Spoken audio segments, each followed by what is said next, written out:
Salam əziz dəyərli müştərilər, sizlər salamlayım Xarçaylavi restoranından. Bir-birindən öncə də çapalaqlarımızı sajdan inşallah pişirdik. Körpə buzovun çapalaqlarıdır, təmiz quyruq yağında. Axşama zakazımız var, təndirdə çəpiş zakazıdır, onu da sizə təqdim edəcəm, sizə qazan yeməklərinə. Burada şirəli danamız var, öz suyunda, öz sokunda. Göbələkli can əti var, qaymaqla da hazırlayırıq. Kənd xoruzu var, çığırtması. Vişnəli can ətimiz var, bəh, svejli vişnə ilə. Xoruzun dar dokumentidir, pomidor soğançada pişir. Damaşın duşonkamızdır, baş ətindən, öz yağlılığıdır. 7-8 şolluq quzun buğlamasıdır, maçalar, bəh. Kənd çolpasının köy çığırtması var, yəni soğançası. Bir də şirəli çəpişimiz var, gördüyünüz kimi 7-8 şolluq çəpişlərdir.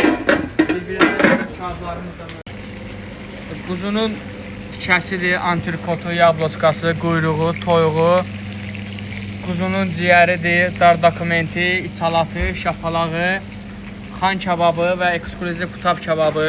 Bir də axşamki çəpişimizi sizə təqdim edirəm. Axşam pişəcək çəpişimizdir bu da. Gördüyünüz kimi körpə çəpişdir. Baxın, yəni spiçka kimi antrikotlar var. Belə insan xarç edirsən qırılır. Bunun qoludur, bunun bududur. Bəh.